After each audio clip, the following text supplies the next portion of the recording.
In this video, we'll walk you through how to use the switch tab block. Its purpose is to switch between different tabs in the browser and change the current execution context.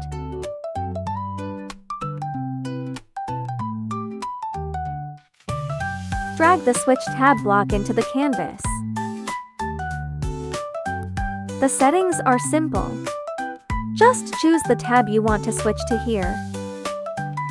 As you can see, apart from the current tab, there are no other tabs available yet.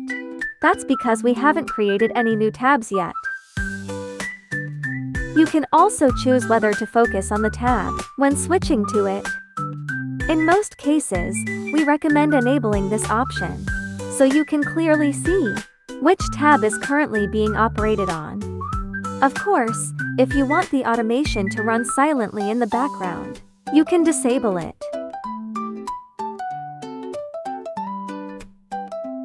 Understanding execution context is very important. Let's take a closer look at what it means. The outermost execution context starts in the initial tab, which is the tab in focus when the recipe starts running.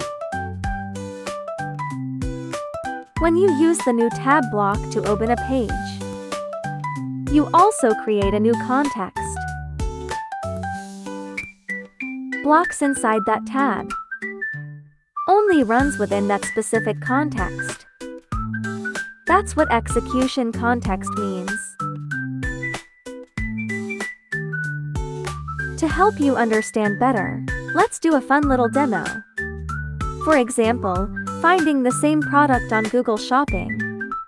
Before we begin, keep a few things in mind.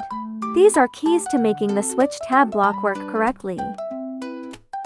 First, the tab you want to switch to must be created using the new tab block. Second, each tab needs to be assigned a unique page name.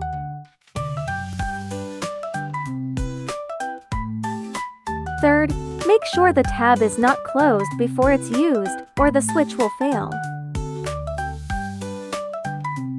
Alright, now let's build the demo. First, open a new tab and go to Google Shopping.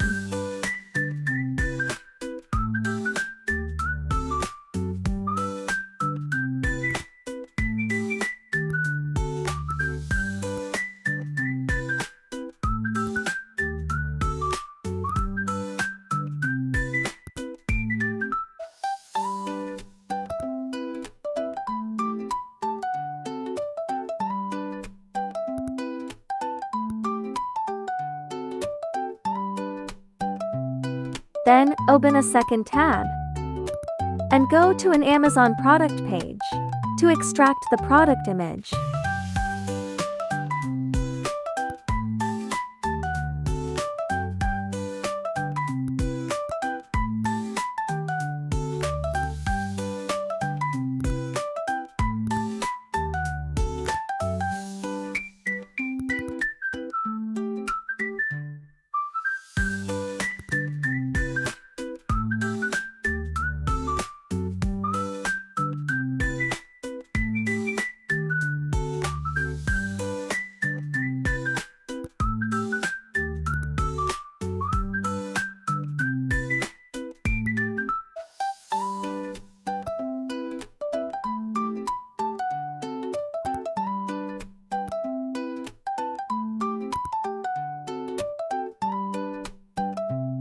Next, use the switch tab block to return to the first tab and search the extracted images on Google Shopping.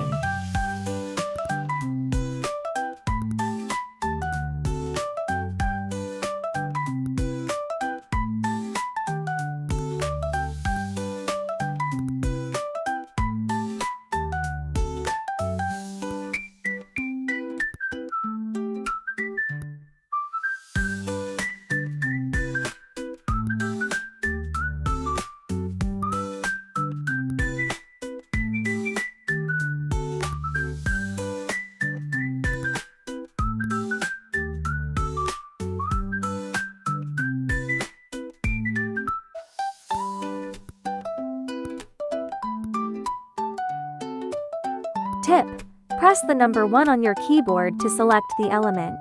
If you click directly, the panel will disappear.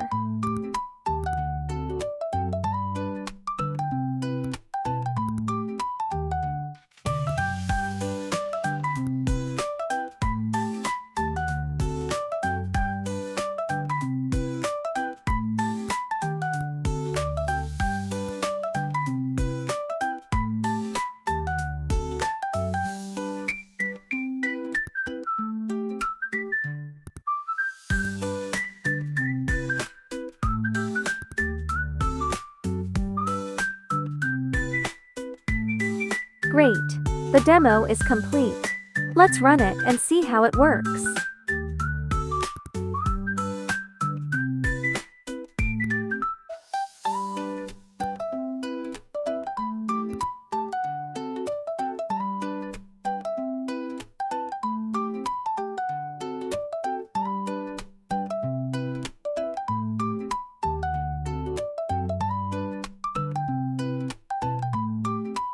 Awesome! Everything worked just as expected.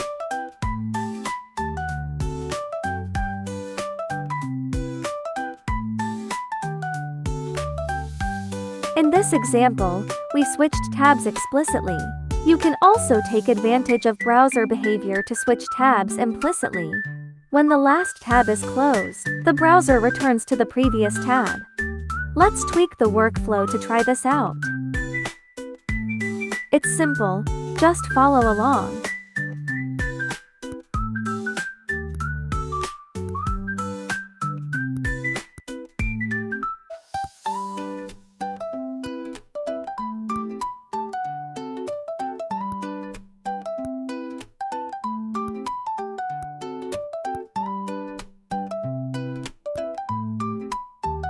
Automatically close the tab, since we don't need it anymore after extracting the image.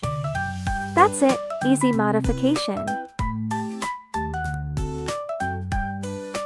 And that's how you use the Switch Tab block. It's perfect for tasks involving multiple tabs working together. For example, reading data from one page and entering it into another, or syncing data across different platforms, or interacting between multiple tabs as part of one workflow. With flexible combinations, you can make your automation smarter and more efficient. Thanks for watching. See you next time.